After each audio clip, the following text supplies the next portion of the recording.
0 to 60 can define a performance car, but it's the fastest 60 to 0 that's the aim of Tarox brakes.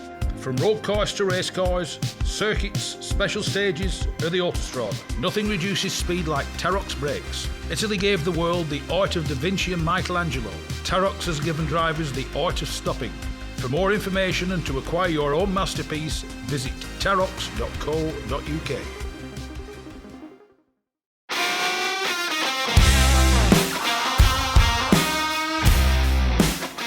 Yes, it's me, Mark Stone, and this is the Backseat Driver Podcast.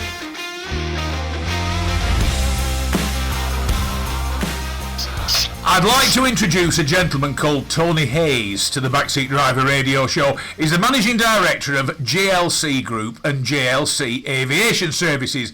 He supplies mobile and fixed powers, along with his good lady wife and everybody else, to RAF stations, Gatwick Airport, London City Airport, and such like as that. Tony, welcome to the Backseat Driver radio show. Thanks, Mark. Now, you also are now the man behind, or one of the people behind, Saturn EV, Saturn Electric Vehicles. Now, as most people listening will know, along with my good friend Andy Entwistle from the British Motor Show fame, we ain't exactly major electric vehicle fans, but all of a sudden Andy said to me, "There's an electric vehicle produced by a guy called Tony Hayes you'll like. I like it, you'll like it." I mean, what exactly is a Saturn EV, and how did it come about from a gentleman who supplies power to airports? Yes. Well, firstly, if I say EVs to my sons, they run a mile. Basically, my sons and to me, to a degree, are complete petrol heads. Yeah. But over the last 5 years or so, airports have changed massively. The diesel tugs have gone, the diesel little vehicles they used to tow the baggage hangs things, yeah, they're all gone electric. And if you go around to an airport these days, certainly on airside, you'll see everything is electric. Right. So, I looked at this, like I said, 2-3 years ago and thought, you know what, there's room here for a small, simple, effective electric van. And that's what we did. We went out there and we researched the market. We looked at what we could do and how we could do it. Yeah. And we got ourselves an electric van. So basically, I buy the components in from overseas. We put them together here. We do our road test, and away we go. So we've got a nice little what we call a city van. If you want to do 1 million miles, don't buy our van. What's your other logo? If you want to hit 60 in sub 3 seconds, don't buy our electric vehicles. Absolutely, that's exactly what it is. We're not a Tesla, we're not an Audi, we're not a BMW. What we are is simple, effective, and I believe cost-effective, practical little vehicles, So we have the van, and our car should be, and it was going to be launched at the British Motor Show. We'll be here we should be ready to go middle of June, and that's a tiny little, it's very similar to the old Minis, if you like. Yeah. That sort of size. It'll do 35 miles an hour, and it'll take you for 50 odd miles, mate. Depends on your driving, obviously. If you put your foot to the floor everywhere, you're not going to get that range. but some people will get 80 miles out of it if you drive it sensibly, and it's about being able to drive one of those in a city. If you look at London now, the inner city, 20 mile an hour limit? Yeah.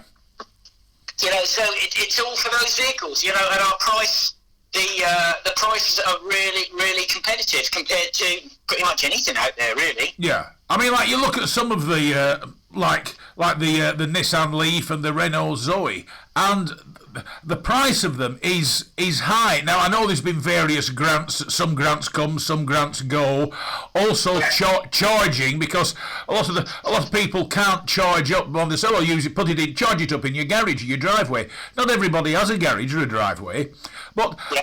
Who designed these little cars? Because there's the van and the car, which I conclude share a lot of commonality of parts and style.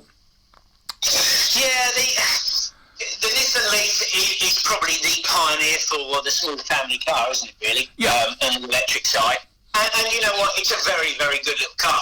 You know, it's been around a long while, but it is relatively expensive. The size of the vehicles is that, I suppose, if you look at the way the world's going, I mean, I don't know if you know much about the aviation industry. There's a lot looking at these mini airport drone taxis, for want of a better word. Do you know what I mean? So I think. Oh yeah, I mean they do appear. As you said, it's like a drone that's big enough for its driver and the passenger. Yeah, very much so. Very much so. So the size of the vehicles, I suppose we've gone backwards in a way, because we had the little 500s. We had the little what other ones? We had the Mini. We've had lots of little cars over the years, haven't we? Well, I mean, like there's the Messerschmitts, there's the bubble cars, the Isetters. I mean, one of the famous small cars, which was absolutely hated, and now is making a resurgence as a classic. And there is rumoured to be a company producing an electric looky-like it, is the Trabant. Really? Yes. And of course, there's another company out there that produces an electric version of what was the famous Morris van that everybody used to know and love. Yeah, very much so. I saw a bit of that article, and you know what? That is the way to go forward. I really believe it, because you know the roads are getting chockers. You're in the city roads, are absolute nightmare. I think the average speed in London is something like 9.5 miles an hour. You know, it's ridiculous. I mean, it wouldn't surprise me. A few weeks ago, I had to, that's before all this came about, I had to go to Brooklands and back in the day. OK, it's a longish journey, but the bulk of it's motorway, so it's no great problem. It took me an hour and a half to cover the last 5 miles. And I mean, that is, you're in, shall we say, the environs of London. You're not in London. And all that time to cover just 5 miles. Yeah, that's right. So when we looked at this a lot, you know, and you know, we're not going to take you, like I said, we're not going to do 0 to 60 in 2 seconds. We're not going to do 400 miles an hour. We're not going to do any of that rubbish. What we will do is we'll take you up to 35 miles an hour, you know, and most journeys between sort of the suburbs into the city centres are those speed limits, you know. Yeah. And we'll do that quite comfortably. We'll take you to work. We'll bring you home. We can do the school run. We can do anything of that nature, you know, in the city bug. If you want to take the van, well, the van will do up to 50 miles an hour. Do you know what I mean? Yeah. And it is definitely horses for courses. The thing about driving in traffic, you know, if you're not making any noise as such in the vehicles, they tend to make you a little bit more passive in a way. Do you know what I mean? Well, I suppose when you're sat in it, knowing it doesn't have an incredible 0 to 60, it's Harry Flatters at 35 or thereabouts. And if you go daft in it, you'll run out of electricity. It's likely to make you very conscious of what you're in, your range and everything else, and the fact that you bought it to take your son or your daughter to school and pick up some shopping or a small package on the way back home before you plug it in and charge it up again. You know what? You're absolutely right. And you know, part of one of the family cars we have here. In fact, my son has a 911.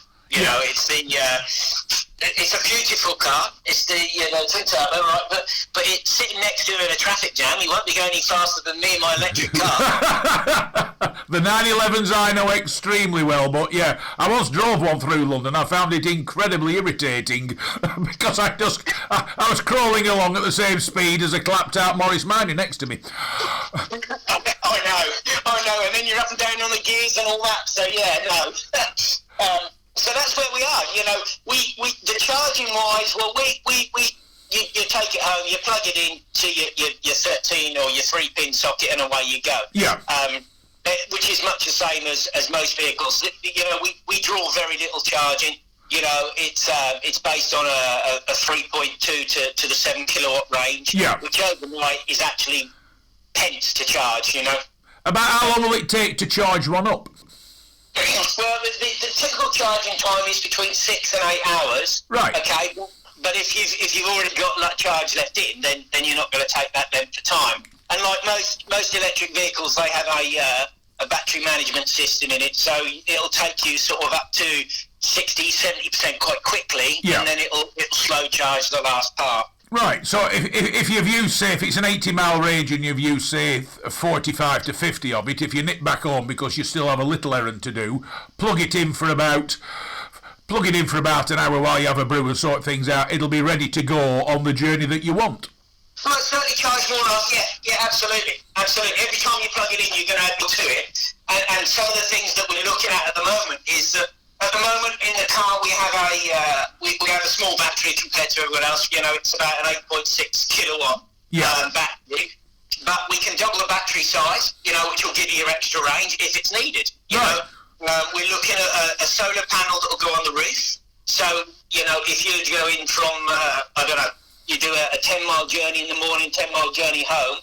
You know, and then during the day you're trickle charging. Well, it may be a case that then you only need to charge the vehicle once a week. Yeah. You know, so we're looking at different things all the time, but at the same time we want to keep it simple. Yeah. We want to keep it simple. We want to be affordable.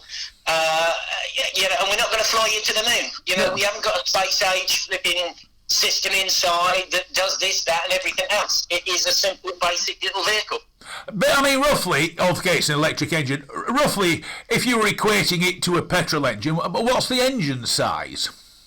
Oh, that's it. You mean as in brake horsepower? Well, yeah. I mean, is it like the equivalent of, say, like 1,000cc or something like that? I mean, that was like what made the the original minis with 1,000cc and 850cc. Yeah. I'd say it's more like the Fiat 500, which wasn't that half a litre thing or something like that, wasn't it? 500cc. Oh yeah, well they didn't quote a 0 to 60 because it wouldn't actually do 60. And I conclude your little EV will be the same. It will. Yeah, I think it might do it downhill with a back wind. Yeah, and a full load. Well, I think the joke is that on the back of a train it will go faster, yeah. Yeah. I mean, the van, of course, will be a two-seater or could possibly be a one-seater because many vans don't need to carry a passenger. The car, how many passengers will the car carry? The car's a four-seater. Right. And the van is two-seater. Right. You know... Well, what we're doing all it to be. So you'll have your stereo system, you'll have your Bluetooth, you'll have all that, and we're adding a tracker systems to each one of our vans as well. Yeah. They're functional, they're practical, and they like I said, I keep quoting it, but they do what they say on the tin. Yeah. You know, and people say, oh, I need to do this, I drive on the motorway every day. Well, you don't want one of our vehicles, really. Do you know, it's refreshing to hear a manufacturer turn around and have the confidence to say to potential customers, don't buy our car, don't buy our van, it's the wrong thing for you. Because most people will sell a vehicle to a punter, whether the punter wants it or not, and he ends up with something that's of no use to him, and the salesman's delighted because he's made his commission. Yeah, but the problem is, well, no, it's not the problem, but the fact is that, you know, it's us that it's our reputation and it's our business, and you know, and we're not out there to because we want to sell hundreds and hundreds of vehicles. You know, we want to set up a nice little cottage industry down in here in Sussex. We want to employ people, but we'll get a bad name if we tell people it does things that it actually doesn't. You know, so there's no point. What would be the point in doing that? You're right. We're not necessarily looking, or a load of salesmen looking for big fat commissions. We don't do that. I think the other thing is as well, because you're a new vehicle, you're not having to live up to a reputation. I mean, a lot of the big manufacturers, Audi, BMW, Jaguar, they're bringing out electric vehicles that have to live up to their existing reputation of being fast, luxurious, and everything else that goes with that particular mark. You don't have to live up to anything, because I'm not being funny, you have nothing to live up to. No, absolutely. And it's funny you should make comments about the Audis and the BMWs, and don't get me wrong, they do build fantastic vehicles. Oh yeah, I'm not denying that fact. I'm just saying you look at the price of them and everything else and you think, straw on.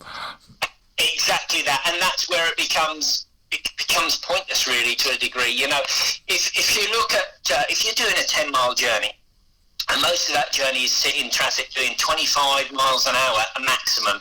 You know, do you need every sensor under the sun to tell you this wheel's doing that wheel's doing this, you know?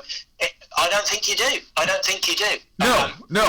The only thing all the readouts will tell you is you're stationary and have been for 20 minutes. Yeah, that's right. And what radio station you're tuned into. Yeah. Now, that's exactly where we are. We're a small business. We're hoping to grow. We produce a couple of what we believe are practical little vehicles. Whereabouts are they actually being manufactured? Have you got your own little facilities? Because from the sounds of it, it's like you said, you're a cottage industry. Your lads will be in the back garden in the shed knocking them out. We did start that way. We started. If I tell you I have a classic Mini in the garage, my garage at the moment is stripped down, ready to be fitted with electric running train, tells you where we are. Yeah. The thing about, if I'll refer back to the aviation side that we do with on aircraft. So ground power, we provide ground power for aircraft, obviously, because you'll come up to a stand, aircraft will shut its engines down, but you need to keep everything running. So we provide the plug-in power for that. Now, some of the units we deal with could be, 180 kVA or so forth like that. Yeah. But the principles are exactly the same that you have for an electric car. So we know all about the way the powertrain works. We know how the motor works. We know how it gets converted DC to AC and all those things. You know, so it's relatively simple to move forward on that point. So we started with looking at bits and pieces. We then took a small, what can't be described more, I suppose, a double-side stable in a local farm. Yeah. And recently we've moved to bad timing, admittedly. I don't think anybody's done anything that, shall we say, has been well timed with what's currently happening. I think the other problem is, currently, with no indications of when things might be eased and people can start going to work again, hereby or thereby hangs the major financial problems for everybody. It is a mess. It is a mess. So, yes, for 3 months ago we moved into, or a couple of months ago, we moved into a proper industrial unit. So in there we've got our ramp set up, we've got our if you like, for want of a tiny mini production line. We'll get the moulds in, you know, and we'll assemble there. Yeah. Currently it's me and the help of my sons at the moment. Reluctantly they do that. Have you never told them to read like the biographies of Lee Iacocca? They could actually become major players in an international motor industry. Just not interested. What makes it even worse is my sons have a performance-enhancing garage. So tell them not to read DeLorean's autobiography. That might put them off. Yeah. So that's where we are, and we're looking to grow. Like I said, we are tiny at the moment, but we're launching our car, and hopefully, if it's liked and it's accepted exactly as it is, like I say, it's a small city car that does a job. Yeah. I mean, if you don't mind me asking, roughly, I know they've yet to be launched, roughly what is the price of them? Because I conclude there won't be different specifications. It'll be a case of that's the van, that's the car. We're looking at about £12,000 on the road for the car. Right. I mean, that's exceptional, because that must undercut the cheapest by at least £10,000, if not a lot more. Well, I think if we look at I think Renault bring out a Twindo, is it, or Twizy? There's the Twizy. I mean, I'll hold my hand up. I have driven a Renault Twizy, and they are blinding little things to drive. The only thing I will say is, when I drove one on one occasion, the passenger who sits more or less clamped in the back, straight directly behind the driver, can't see anything, and finds it something of a terrifying experience, from what I can gather. I've never sat in the back. I've only ever driven them. But they're great. Sorry, it's like riding pillion on a motorbike, isn't it? You just hang on and think, oh my God, what am I doing? Believe it or not, it's a few years ago now, they haven't been out very long, the local Renault dealer who sold the Twizzys actually took a Bentley Continental in as a Part X against one because the woman that had the Bentley was sick and tired of it being vandalised and could never find anywhere to park the damn thing. And she said, best thing I ever did was get rid of that and buy the Twizzy.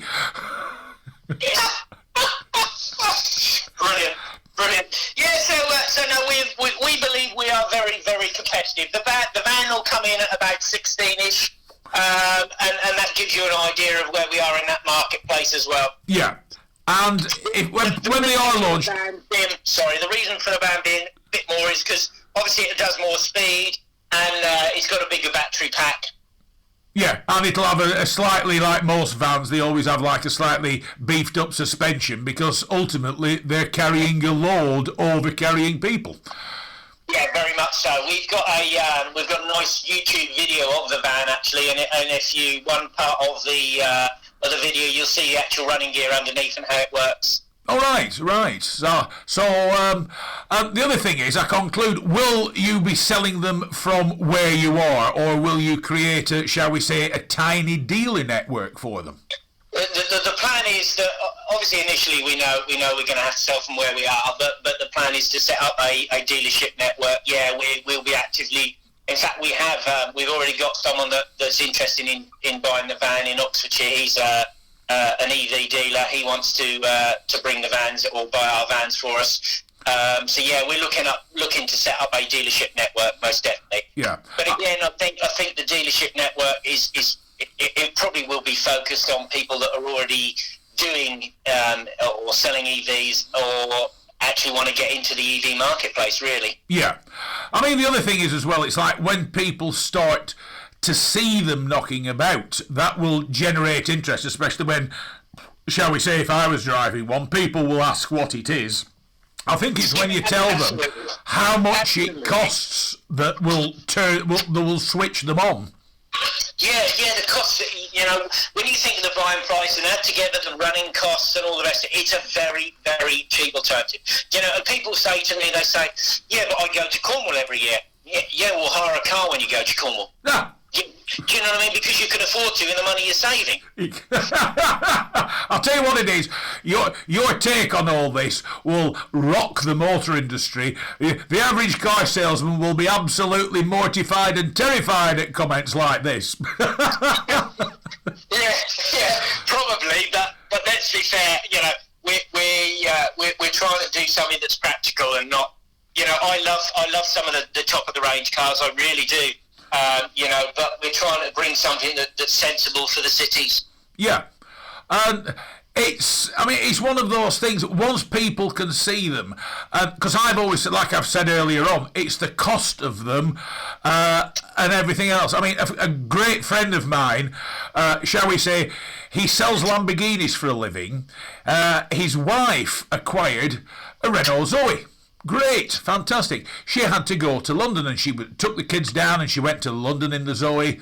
No problem. Coming back, it was night time and she found herself sat on various motorway services at 2:30 in the morning with two young children waiting for the thing to get sufficient electricity in it to carry on. And she said, what had been quite an interesting journey southbound became nowhere near as enjoyable northbound because of sat in the middle of nowhere waiting for it to charge up. And as I said to you when we spoke earlier on, I was using a hybrid, a plug-in hybrid, and I pulled, like a good boy, pull up at the services, have a cup of coffee, charge it up. All 5 charging points were out of use. You couldn't use them. So thankfully, I had a full tank of petrol. So it's one of those things. Certain people, the famous range anxiety, I think it's switching people onto the fact that this car doesn't boast about anything. And as you said, if you want to go a long journey, hire one or get your other car out the garage. Absolutely. I do a journey to Gatwick from my home in Sussex pretty much every day. Okay.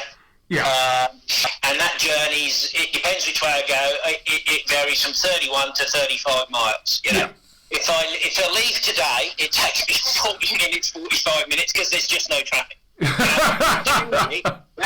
That journey can take me an hour. You know, and coming home, if I time it wrong, it's taken me an hour and a half. Yeah. You know, we can work out the average speed that you're doing, but unfortunately, our car, whilst it will do the average speed, it won't actually do the range. So I wouldn't recommend that we use that every day for that side. Not until I sort the range side out and get it better. Yeah. But if you live in a city, so you do a little country journey. You know, our village shop is about 2 miles down the road. Yeah. You know, so jump in your little electric and down you go and come back here.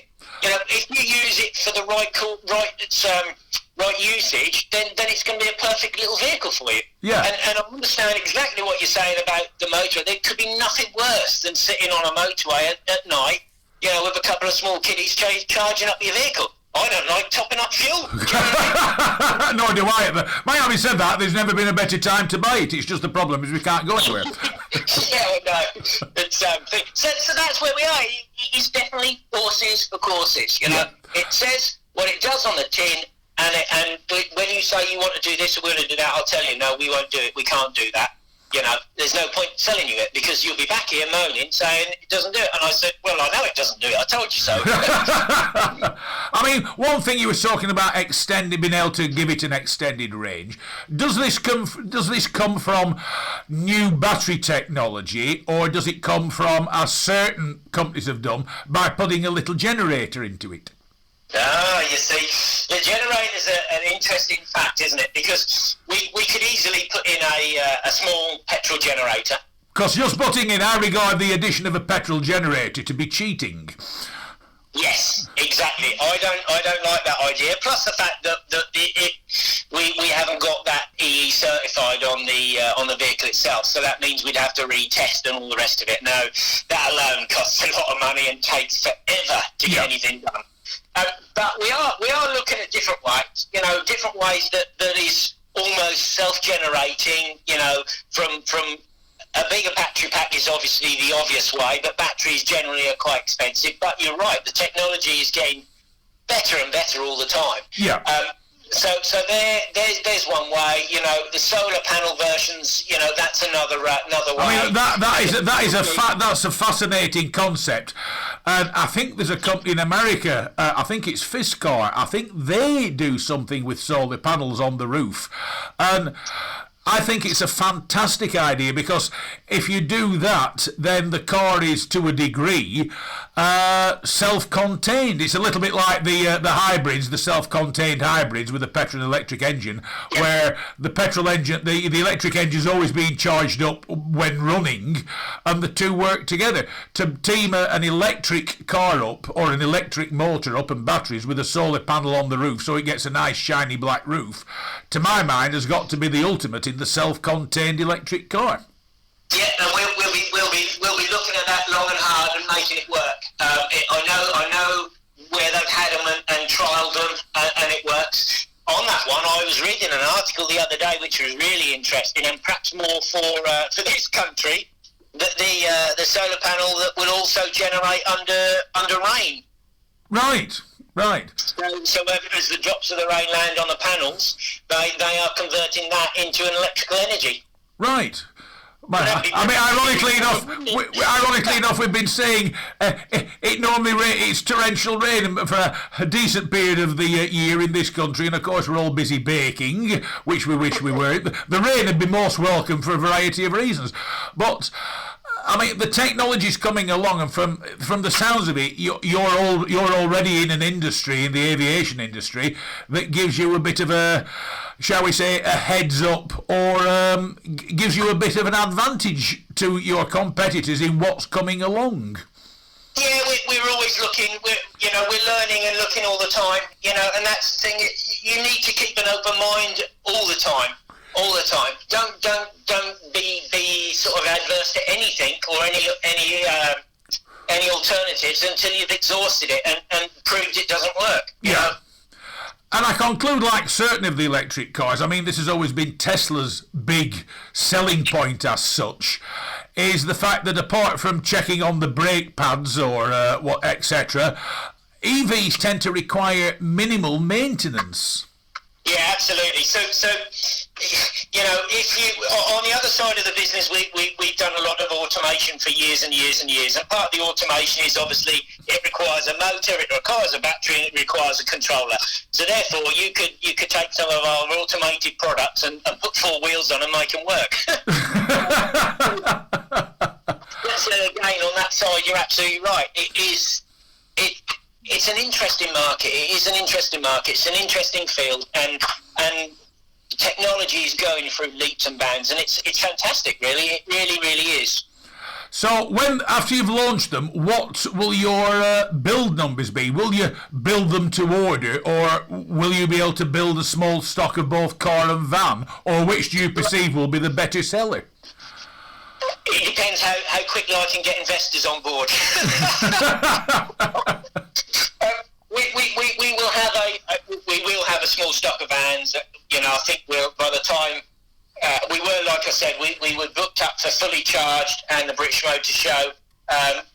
Sadly, the motor show's not happening, but the fully charged is in October. Yeah. So by the time we get round to, I would say, by the time we get round to the middle of August, we'll have hopefully half a dozen vans and half a dozen cars ready to go.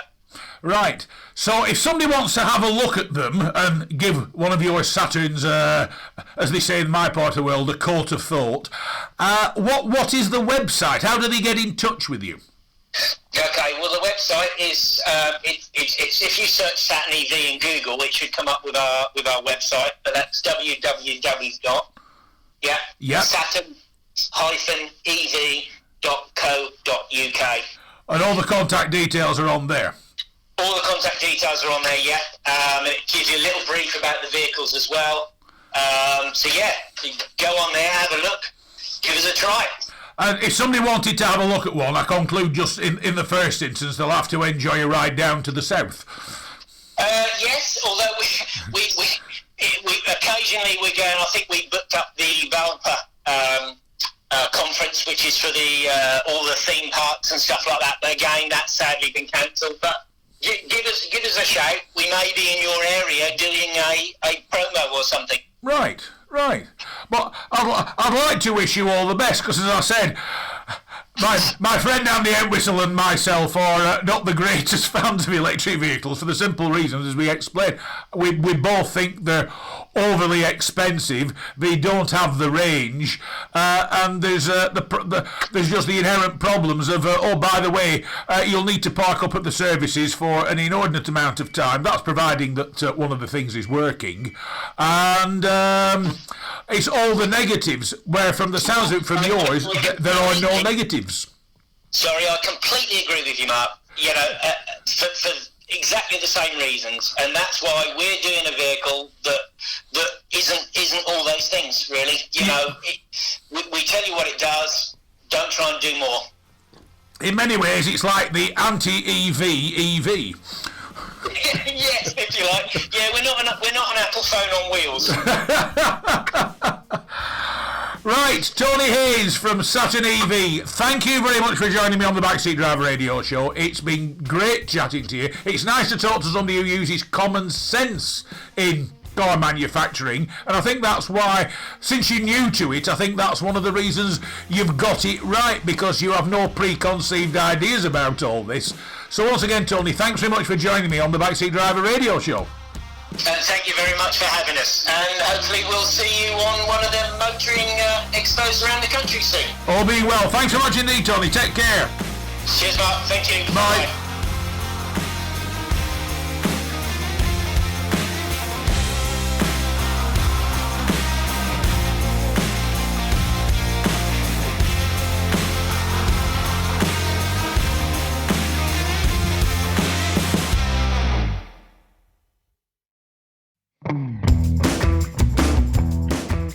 Rarely beaten on price, never beaten on service. Whether it's cars, bikes or commercials, Hodder Tyres are the best in the business. And when it comes to tyre expertise and advice to supplying the correct tyres for your vehicle's specific requirements, nobody comes close to David Lakin and the Hodder Tyres team.